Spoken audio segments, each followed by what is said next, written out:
Okay, I'm Manny. Hi, I'm Mike. And we're the Bump DJs. We got our name through the fact that we put on a really good party. It was a monthly night at the Abercrombie Hotel for about 3 years, until about a year ago. It was called Bump. And we used to have our own DJ names, but everyone kind of came to know us as the dudes who play at Bump, so we became the Bump DJs. Our style of music sort of is definitely changed a lot over the years. We sort of play a lot of minimal tech and funk that's sort of coming out of Europe, like tech funk, I like to call it. We both scratch, and Mike is actually a much better scratcher than me. And I used to get up and try and scratch, and when I'd come off, he'd go, "Man, you're making me look bad. Just enough of the scratching." Yeah, definitely. People could tell who we were. Yeah, because we kind of look the same, and I didn't want to embarrass Mike. It's kind of a blessing and a curse, like being twins, because we look the same. Like we can do a gig, and like one of us will turn up instead of two, and no one really notices, and that's fun. But you do kind of lose a bit of the whole concept of having a singular identity as a DJ is kind of out the window. That's okay, because there's two of us, and we're that, and it's fine. Yeah. So we're cool with it.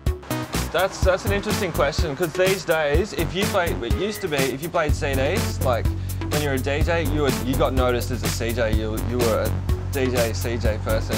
And these days, if you play vinyl, it's like a big thing. Oh my God, that guy's still playing vinyl. Like I used to be a total Luddite about it. I used to be like, man, I'm never gonna play CDs, man. I'm always playing vinyl, you know. And then one time I got my record bag stolen twice with all my best records in them, and I went onto Beatport, which is a CD download site. I downloaded all those tunes and bought myself a pair of CD decks, and I've been playing CDs and vinyl If since. someone gives me the vinyl of a track now, or the CD, I'll play the CD because I'm better with CDJs now than... Like we're just support ourselves through music. It's really, in Sydney, it's really hard, or anywhere I guess, but Sydney particularly, it's really hard because the cost of living is so high to make enough money. Like DJing, you get paid like, oh well man, you get paid $200 an hour to DJ or whatever. It's like, well, I'm only DJing for 1 hour. I practice my dance moves. I just, at home, just have a boogie when I'm doing the dishes or anything. Whenever I'm like thinking about music or writing music or playing music, I kind of try and imagine how people would dance to it, and so I'm constantly doing this. But it's not thinking about it, analysing it. It's not serious dance moves, and particularly when I'm DJing, I'm not doing particularly serious dance moves. It's always silly little shuffles or stuff like that. You gotta see it. You can't do hands, as well. That's the most definitely. Do DJs pull chicks? It depends. Actually, there's two sides to it. No, look, basically, you can if you want to, but you don't, usually. Yeah, like, I've had a girlfriend for the last 4.5 years, and it's, I mean, the thing is, like, chicks don't throw themselves at your feet going, oh my God, you're a DJ, oh my God, take me home.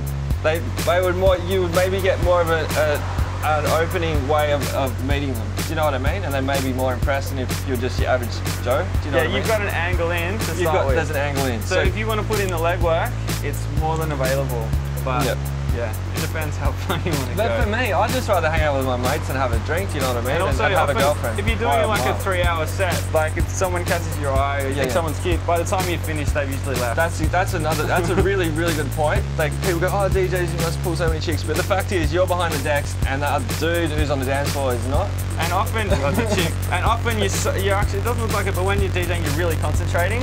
And so someone's trying to catch your eye or whatever, I don't know, and then you're just so concentrating that you almost appear rude, and that's it. Forget about it. Well. They've moved on. Yeah, but well, we were going to move to Melbourne and check that out, and then maybe in about a year or two, maybe move to Germany or Europe. Over to Europe. That's where it all happens, man. Especially in our scene with dance music and stuff. Yeah. Like Sydney is so isolated. We're down at the bottom of the world, and no one knows about us, and we're really small, so we need to move somewhere else to get bigger. Or even just to have a bit more life experience. Yeah. You know? We're not getting that old, but I'm getting to the point where I'd like to go and live in another city and enjoy another city and just have a good time somewhere else. Yeah. You're not doing it for the money, you're doing it for the love with DJing.